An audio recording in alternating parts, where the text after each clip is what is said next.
allow Anand Ranganathan to speak. I'll put all the other faders down. Anand Ranganathan, please tell me about this thought.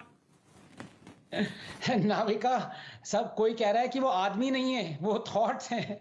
So let me summon my thoughts and tell you, explain a little.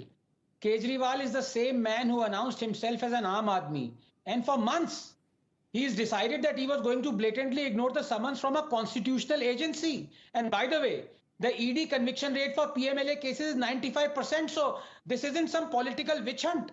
And an Aam Aadmi respects the law of the land, doesn't he? Navika, let me also tell you, is this not the same Aam Aadmi party that arrested a Congress MLA 6 months ago on a case that the Supreme Court had itself squashed?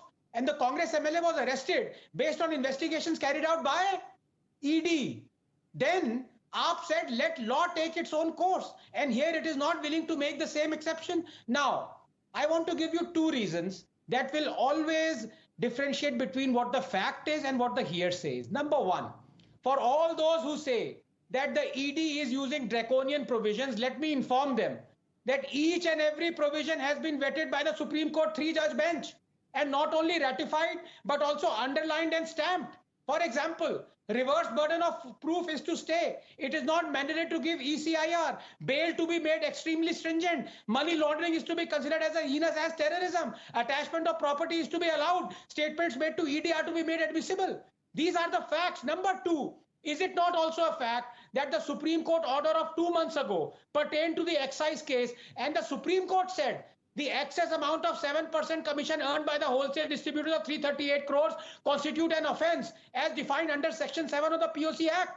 The fact of the matter is these are proceeds of crimes, unquote. Finally, I want to say this at every step of the way. Yes, you might say ED is an arm of the government. You might be justified in saying so. But the fact of the matter is, when you accuse Modi government, are you accusing the judiciary? Because every step of the way, every inch of the crawling, where ED has summoned not 1, 2, but 9 times, and today also in the High Court, the court has been adjudicating on this matter. The court has been keeping a keen eye on this. So unless you say that Modi might be corrupt, High Court is also corrupt, Supreme Court is also corrupt, you have no locus standi. Well, let me get in Syed Abbas on this. And Abbas bhai, my question to you is simply this. 9 summons.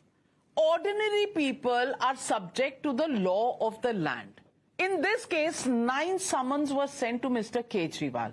Kabhi Vipassana hai, kabhi it is state elections, kabhi he is campaigning in Gujarat, kabhi he is campaigning in Rajasthan. Sometimes he says, you please tell me first, what is the allegation against me? Am I an accused or a witness? Nobody can put conditions on a investigation agency. You just have to comply, and it is under a law that these agencies are made. Are there separate laws for Mr. Kejriwal, just like he wants to start a separate trend of running a government from the jail, something which is diametrically opposite to what he maintained in 2013 in his avatar as a crusader in the India against corruption? What's going on?